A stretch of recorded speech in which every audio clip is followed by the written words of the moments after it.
Hey man, what's good? Did you see the fights this weekend? Yeah, it was alright. I actually kinda liked one. Which one? The Taisumov versus Silva. Oh, that was a terrible fight. Why? I was going for Silva. Worst mistake ever. What do you think happened? Why do you think he got knocked out with the first punch? I don't know. Adam, come tell us.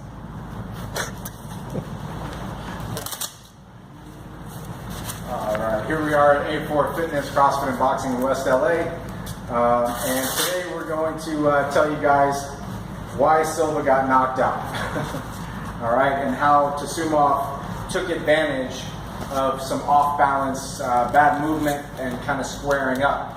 Now, it's exactly the same thing that actually happened, or a very similar thing that happened in the Manny Pacquiao versus Juan Manuel Marquez fight. So it's a very similar thing. So I'm going to teach you guys exactly how to take advantage of somebody who's falling into range or falling into that COD and getting squared up and out of position and running into a right hand. Okay, so we're going to learn exactly why that knockout happened now. So, this is Chris Tacopadilla, the number 11 ranked lightweight in California right now, and he's going to work with me on how to figure out why that knockout happened. All right.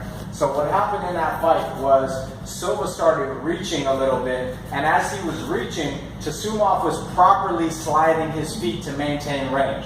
So again, we call that at A4, we call that COD, maintaining a certain circle of death. So that as that person tries to close distance, we slide and we maintain that distance so that he still can't reach me with a punch if he reaches from where he is.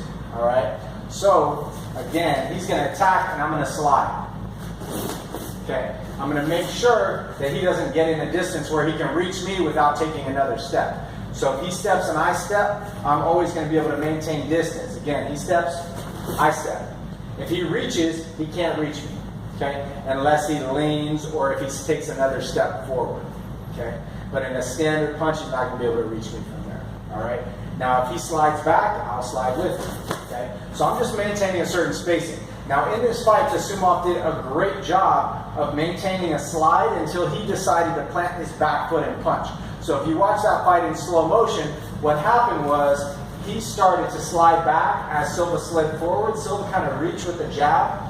And he felt the distance closing. Taisumov felt the distance closing, and he saw that Silva was going to throw a right hand. Now that he's still a little too close to maintain his slide and getting a little too close to the fence to continue to slide back, he made sure, okay, I know I'm in a range where I can't continue to slide back and get away from that right hand. So when Silva started to throw the right hand, Taisumov ducked, slid underneath it, and as soon as he came up, he popped off his right foot and he threw the right hand. Okay?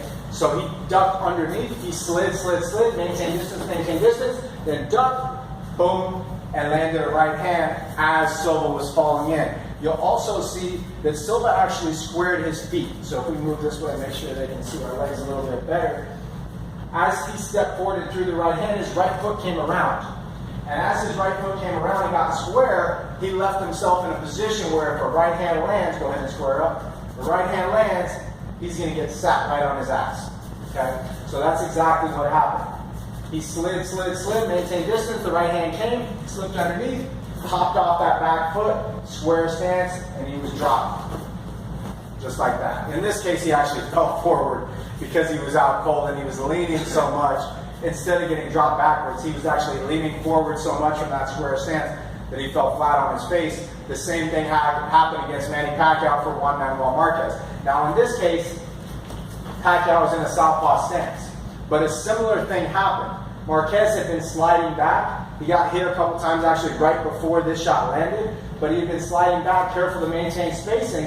And Pacquiao got so overconfident from landing some hard shots in that fight that he started stepping right into range without making sure that the jab landed before he stepped into range.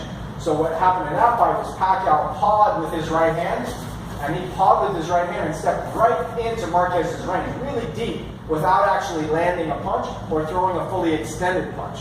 So in this case, he pawed twice with the right hand from all the way in range, which allowed Marquez to outside slip that lazy jab, and as he outside slipped, he took an outside step and threw the right hand, and Pacquiao leaned right into it because Pacquiao was about to throw his left hand. He pawed with his right hand because he was going to throw his left hand. But before he could get his left hand off, he stepped right into a right hand and actually squared himself up on his way to throwing that straight left hand. Go ahead and slide that a little more time. So again, as Pacquiao slid forward, Marquez was taking little steps back, and as he got too close and Pacquiao was about to unleash the left hand, he outside slipped, stepped, and threw the right hand and planted Pacquiao straight on his face. So it's range control and timing and being aware of when the opponent has just stepped too close for you to continue to be defensive. So you've got to let that punch go right when he's made up that space. So if his foot is so close that you can't maintain spacing, you got to be the first one that lets that punch go, and you can end the fight just like Taisumov and Marquez did. Thanks for watching.